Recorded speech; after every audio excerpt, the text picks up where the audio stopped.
start alter. The Colorado Plains City Council work session to order Monday, March 2nd at 6:02 p.m. So let's see. So for the purposes of this work session, council wanted to discuss charter amendments. So we have a couple things on the docket for that, and we're joined by our city attorney, Emily. Sorry. I'm sorry. Thank you. I'm so sorry. I'm terrible with back names for some reason. Emily's going to kind of walk us through some of these. There are a couple of things. If anybody has any others they want to bring up, please make sure you ask questions. And all counselors and myself, please state your name before asking a question and making a statement. It's about knowledge keeps up with us. So with that, Emily, I'll turn it over to you, and then we'll kind of go through. I'll solve them. Yeah. So the main ones we wanted to talk about was, I believe, the home rule, which Emily's going to cover, as well as some of the things happened in Sherwood, so we kind of have an understanding of that. And then also we wanted to discuss how the mayor is selected going forward. And again, just as a reminder to all counselors, these are just things that we were looking to put on the ballot. This is not the council making a decision other than to refer to the voters. So we're not saying we're going to change the charter because that would be against the law and the charter. We are just saying here when it refers to the voters, they can make an informed decision, but the council needs to make the decision on what they want to refer to the voters. I can start. Okay. And then we can get the PowerPoint going here. Want to grab paper? She can use Or, yeah, still. Bill's mic, yeah. I just want to make sure recording captures everything. Just, it's fine. Okay, There's just a vote there, so Oh, go ahead. Okay. I'll move it. okay. I'll make, So, I am just, planning to talk about sort of overview of the process to amend the charter first. And then, some specific charter amendment possibilities, like the mayor mentioned. Focusing mostly on the Sherwood charter amendments that recently passed out there. So, and then I'm gonna basically, hopefully just turn it over to you guys to discuss, and I'll be available to answer questions, but I'm not gonna talk for very long. So, in order to amend the charter, and I think you guys have this, I think this one got in the packet. Great, okay. yes. Great. So, in order to amend the charter, like the mayor mentioned, all proposed changes have to be referred to the voters for a final decision. So council can decide to refer an amendment to the voters, but the voters ultimately decide on all charter amendments. And the amendments can be proposed ad hoc, so like talking about, a single thing to amend now, like we're doing, or through a charter review process.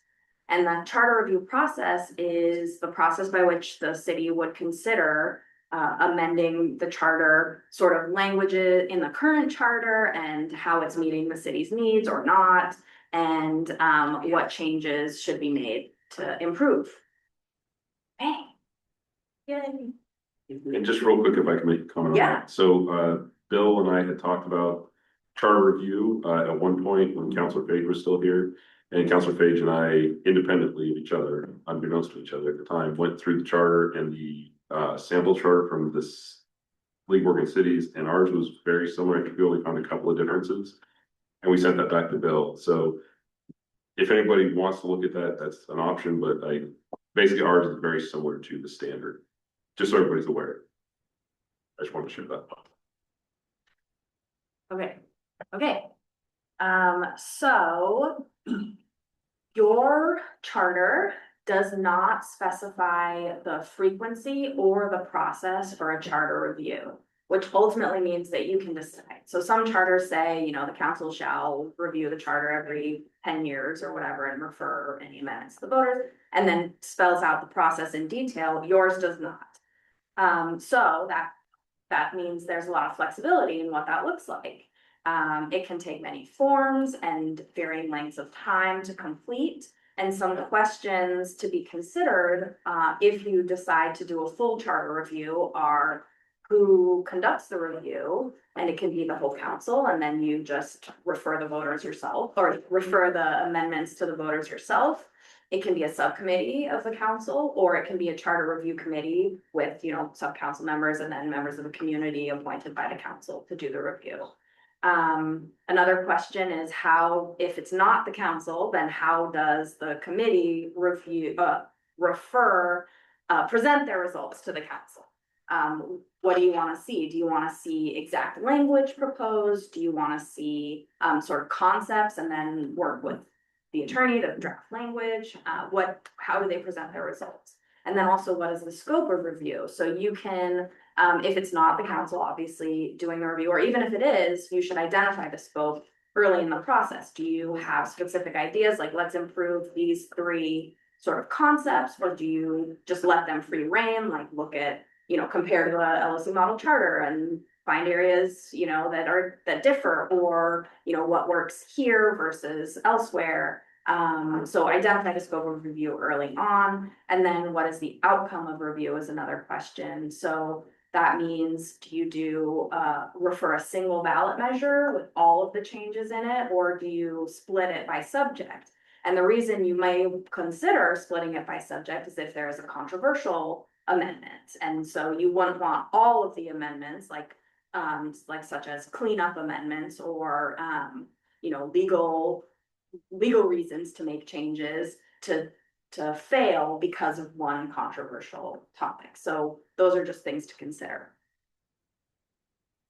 Okay, so like we said, we're going to talk about some potential amendments, specifically the Sherwood Charter amendments.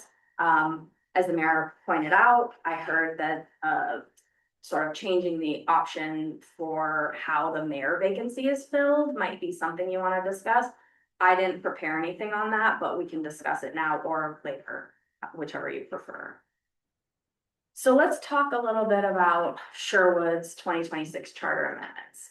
On the 13th of January, the city of Sherwood voted on 2 amendments to their charter that were intended to enshrine local control over land use and annexation decisions.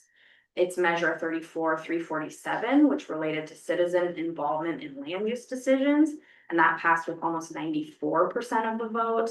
And then Measure 34-348, which related to city authority over annexations and passed with almost 83% of the vote. So pretty resounding passages of both of those amendments.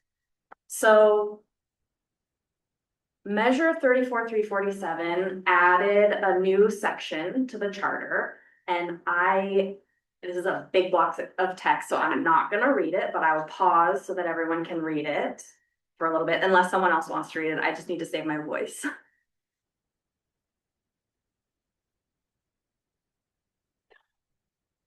So is this essentially, as I understand this, 34-347 is focused on notification?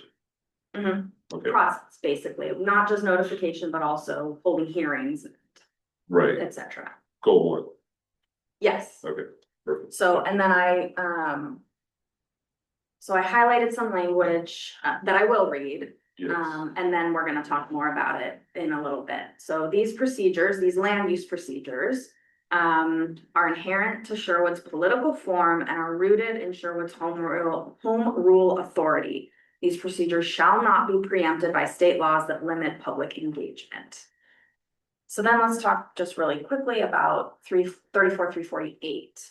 So that amended an existing section in the charter, section 3, and the amendments are in strike through and red text. And I'm not going to read this whole thing, but I will read the highlighted portion again. Next slide. So determining the city's jurisdictional boundaries is declared to be a matter inherent to its political form. And then a little lower down, these procedures shall not be preempted by state laws that modify or eliminate this authority. And that's the annexations may only take effect with the approval of city voters. So the reason that I read those provisions, I'm going to give you just a little reminder of home rule in Oregon. So home rule in Oregon provides cities with significant authority to adopt local laws and conduct local business. However, the state and federal governments exercise lawmaking authority superior to local governments. And that's preemption, right? State and local, or excuse me, state and federal governments can preempt local government laws, except for on these specific topics, the local government's structure, procedures, and political form. Unfortunately, we don't have much practical guidance or case law on what that means. There's this seminal case, which I think is from the 70s, the LeGrand Astoria v. Perb, which kind of introduces these subjects. And it says, the state cannot displace a local law if the local law concerns, quote, the freedom to choose a political form. And a state law faces a heightened standard if the local law it affects concerns, quote, the structure and procedures of local agencies.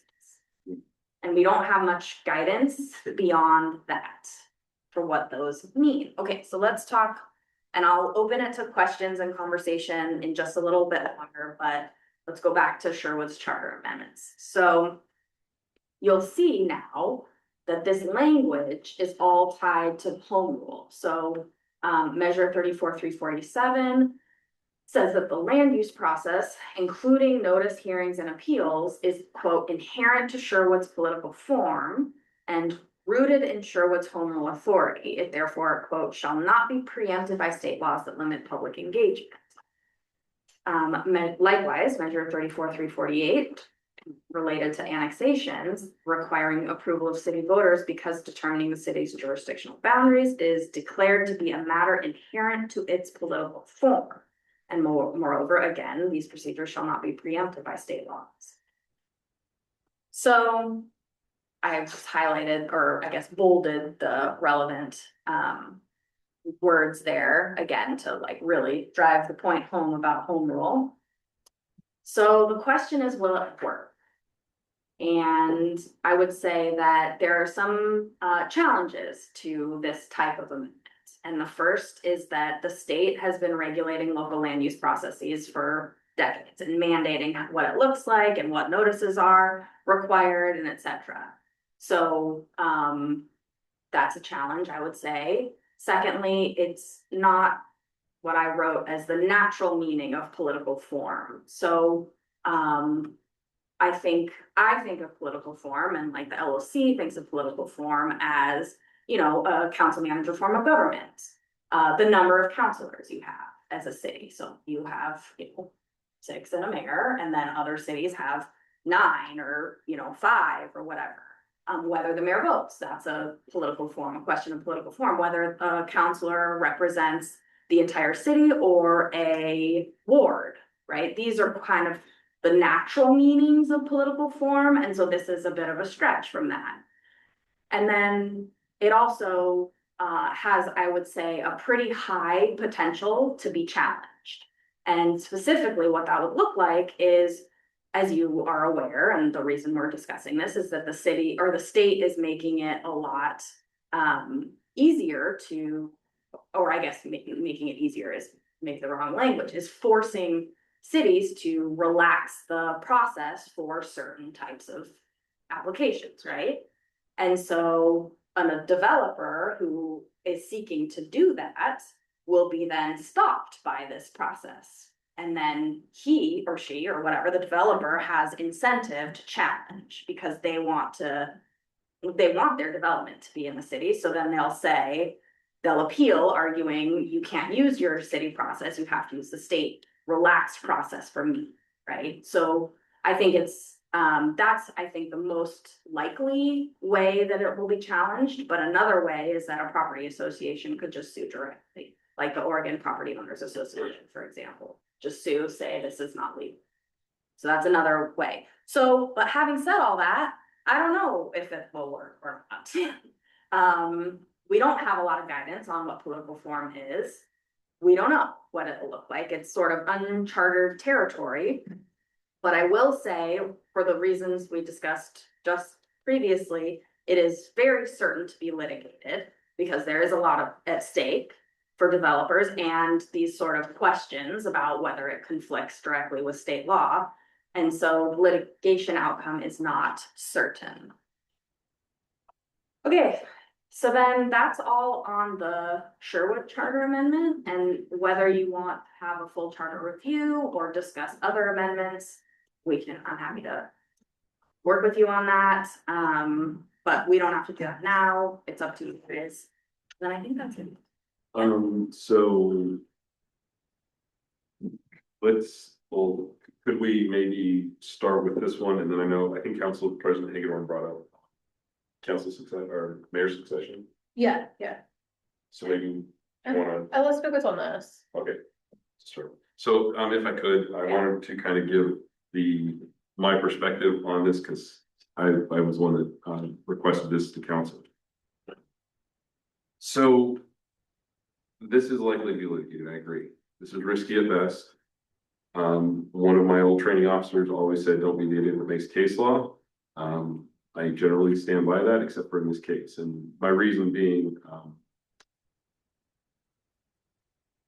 Sherwood did this knowing that it's likely to get overturned if they go along. However, the mayors talk about this on a reasonably regular basis. And there's growing concerns within the state of Oregon that if the state continues to dictate the types of housing that we put in, then we're going to end up with what the governor wants, whomever that may be. It's important for us to consider as a council the long-term impacts, not just on this administration, this council, but on future councils and on other sibling cities, I guess, to say, other cities in the area. There's a number of mayors that are interested in this. Everyone's trying to decide whether or not they want to do something like this at this point, or not everyone, but several cities. From my perspective, and again, I'm not an attorney, and I did not say the Holiday Inn, but in my perspective, or from my perspective, it's important for the city, for the planning commission specifically, to be the determining body on what types of housing we put in. We do that through zoning, and when somebody disagrees, they file an appeal and so on and so forth. There's a whole process, language process, and I believe that's accurate, or I believe that's correct. What I would like us to consider is whether or not we are willing to put a similar ballot amendment on, maybe less. I don't know how we word it, but something to the effect of that, our planning commission is responsible for determining what type of housing with, when we do an expansion, because that way we as a city get to determine what's in the best interest of our city's future. It's my personal opinion that is the planning commission's role in the city government, because I understand it. So that's why I asked for this. And I also want the council to have these discussions in public, at council, at work sessions, so that we can decide together how best to move forward. And if the council decides not to, that's perfectly fine, but at least we've had the discussion and made a decision as a council. So, Councilor Hagedorn here. I agree with the mayor on this topic. I appreciate the notion of long-term impact and how this as a tool would help to not be a one-stop solution, but a part of the portfolio to support the city and equip us for long-term planning success. And let us have better odds of driving our outcomes. And I appreciate that notion. One aspect of this from what does this look like in terms of language? I hear a lot of people wanting in theme of long-term impact, financial assessments when it comes to growth. Understanding the upside of the city, the benefit of this growth, and long-term service impact on the city. So analysis, right? I think that's one aspect that I would like to kind of lean into more as we're also having these conversations. But also, Emily, I have a question for you. You kind of hinted and flirted with some of the language in this charter that kind of jumped out at you.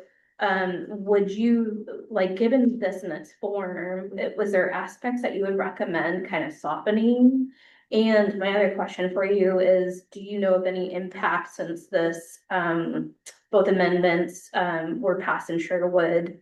If there's been any, you know, anybody doing enthusiastic hand waving with their lawyers? I'll take the second question first. Okay. I'm not aware of any challenges yet, but I do, like I said, anticipate that there will be some. I don't know if anyone's like hinting at that. I just think that it's likely because of the press it's gotten and because of the reasons that I mentioned in the presentation. I do think that we can sort of massage the language, and I would definitely encourage you to work with my office. I should have said earlier, I'm not your land use council. Like, I'm happy to talk through the charter amendment stuff, but like the nuts and bolts of what the amendment looks Yeah. like for these land use things, that would be Jody, I think. Okay. Probably, so, but I definitely think that we can sort of take their model and maybe improve upon it a little bit, Fabulous. if you decide to go there. Are there any examples of cities outside of Oregon that have pursued a similar action?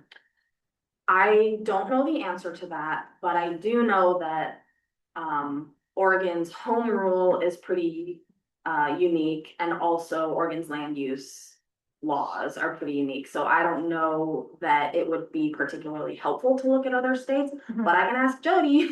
She's Well, the one to tell I you. don't want to burn her rate also. If she knows of any that off the top of her head, that'd be great. Well, and I also just want to point out, this mayor, that this is the beginning of the conversation.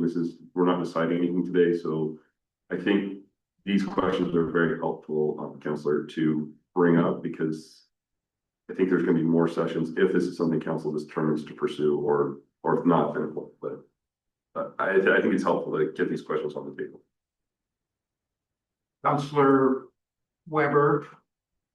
So the litigation, if I'm correct, Emily, would probably come from the developer, is that what you're saying? I think that's most likely where it would come from. Although, again, the Oregon, like a property owners association could also brings.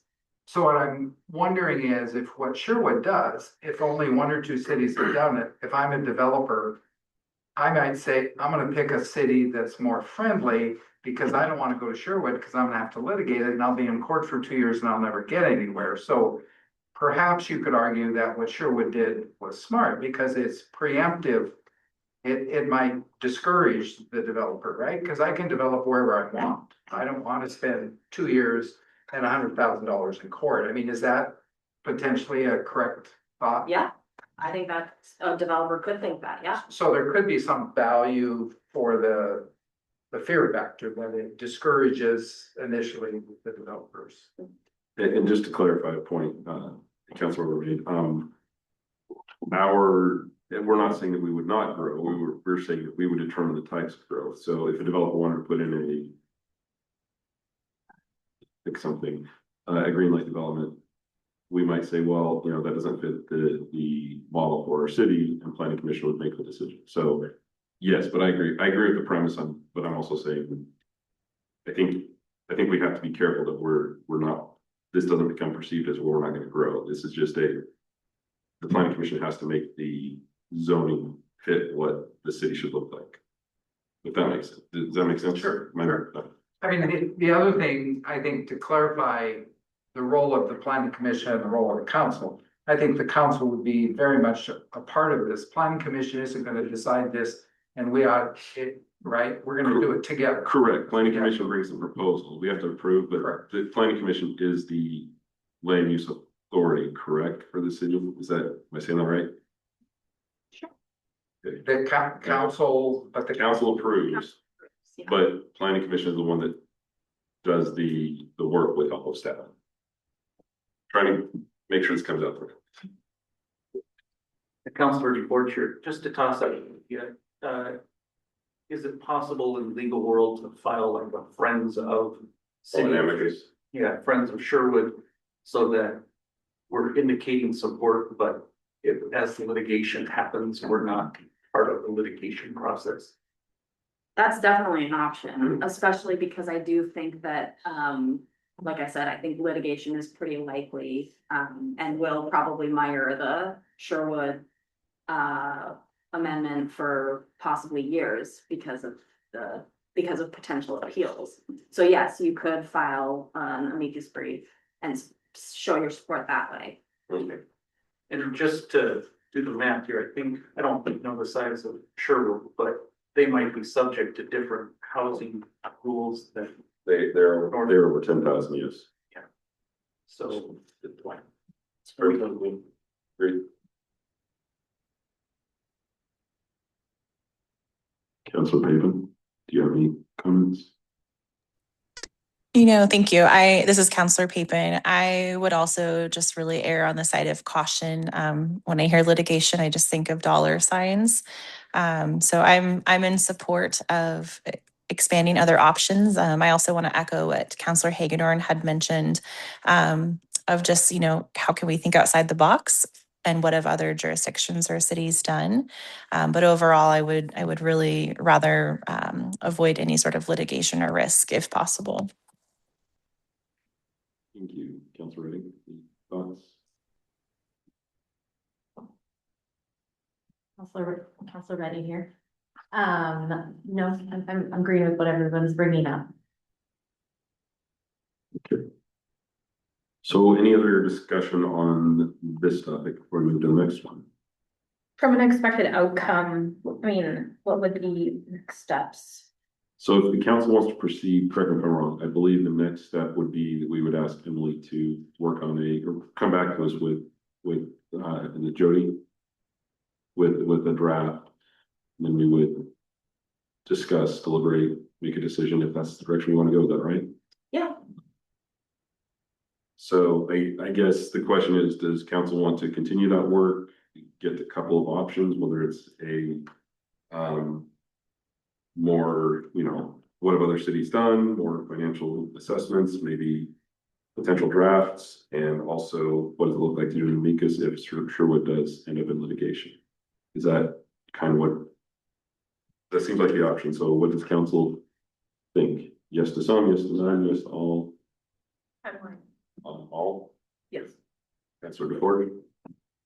Thoughts? I'm more interested in the amicus brief, but I'll join the party if you guys are interested in pursuing. Councilor Reddy? I'm aligned. Councilor Woodward? I like the idea of doing more, but at some point, maybe a financial framework of how much we're in for, how much we're committing to. What can we do? So not can you clarify for what? Financial framework for what? What's the cost to do this? You mean, Oh, what's the How much are attorney we going time? to spend? Because this is. Put a cap on it, is what you're saying.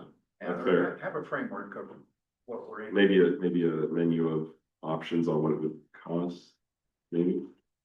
I can try. One, when you Ish. raise that, it does remind me one thing I meant to mention, but neglected to, is that if, like, all charter amendments need to go to the voters. So if you pass a charter amendment, it gets litigated, it fails, you have to refer another charter amendment to take it out of your charter.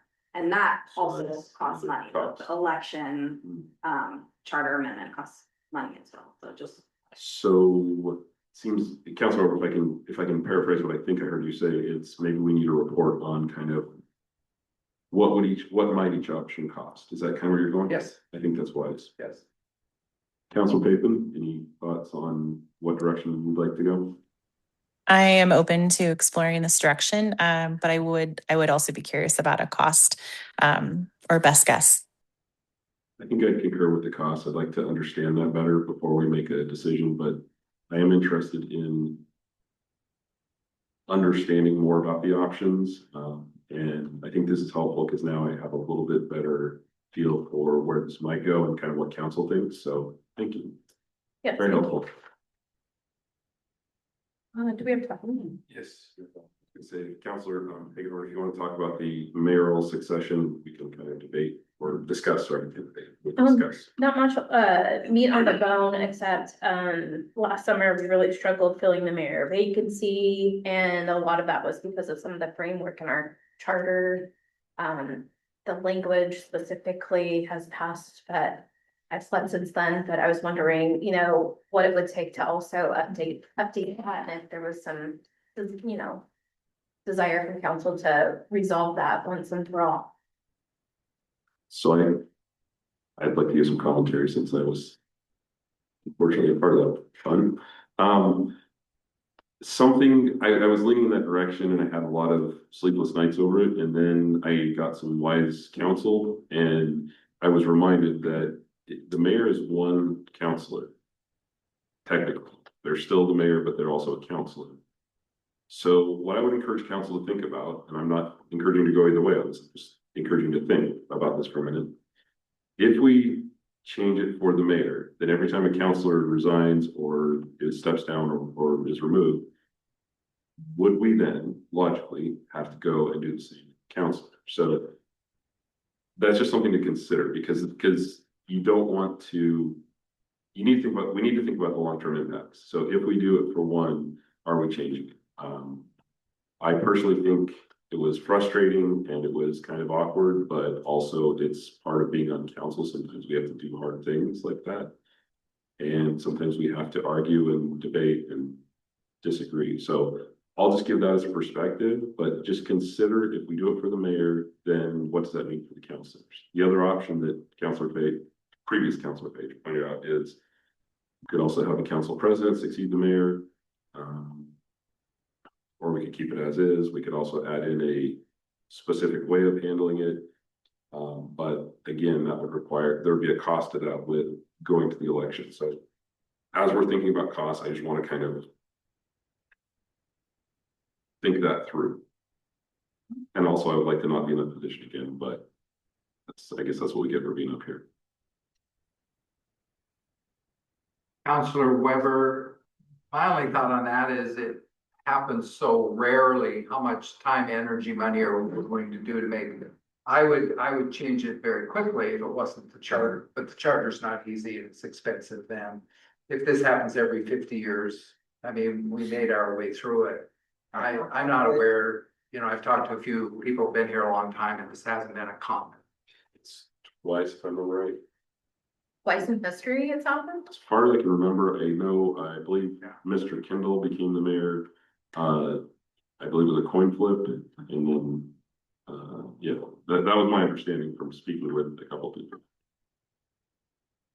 And then they changed the charter to what we have now. No, it's always been this way. Coin flip. The coin flip still is allowed. It's just a choice of council to make. Oh, okay. As far as I understand the ORS, if I'm not, and if I'm wrong, please correct me. I mean, my advice at the time was that if you do a coin flip, you just ratify that Right. by a vote of the council, but it is an option. And then one just note, Please, to make, yes. yes, is that this is one of the things that you can, in order to save costs, you can sort of reserve in your mind or make a list. And then during a full charter review, which we do recommend you do every so often, this can be one of the things so that then it's, if you save Good idea. costs and you have a kind of list of things to clean up. And during the full charter review, which can take place, you know, in 5 years or whatever. How frequent do cities amend or do charter reviews? I think I've seen 5 years and 10 years in charters. And then I've also seen other cities that don't have a process like ours. Councilor Ritter. Councilor Redding, do you know when our last review was? It would say in our charter when it was adopted. 2007? Yeah, Oh, perfect. So it has been one. Why not? So maybe, well, Councilor DeForge, Councilor Bacon, do you have any thoughts on this? You know, I'm I'm so Go sorry. ahead. Go ahead. No, go ahead. Thank you. I'm so sorry. Councilor Papin. You know, it's a funny story because actually I remember hearing former Councilor Kendall mention that about his coin toss to become mayor. And I think, you know, again, like how often does this happen? And thinking about cost basis and how we have so many other competing priorities. I could go either way. I'm interested to hear what Councilor Weber's opinion is. But I could see this going either way, but I do think this is a rare scenario to invest so much time and money into potentially. Councilor Forge. My quick impression of what happened is democracy worked. It wasn't necessarily a pretty journey all the way, but the process worked. So, I'm okay not fixing a process though. Councilor. Ultimately, Counselor Reddy, ultimately, that's my feeling as well. As we did end up with the mayor we needed. Yes, and it was through the process and it being open-ended enough for us to make those decisions. So I think my takeaway is we're okay with leaving that, but I'd like to revisit the conversation of the charter review because Councilor already lead me to the question, but if we haven't reviewed it since 2007, even if we don't make any changes, what does council think? Is that something that we should be doing? And then if so, whom or who? Yes, Councilor Reddick. I absolutely think we should do a charter review. I've just plugged in legal vulnerability into ChatGPT and had it review our charter review, and a few things came up. Okay. Councilor Everett.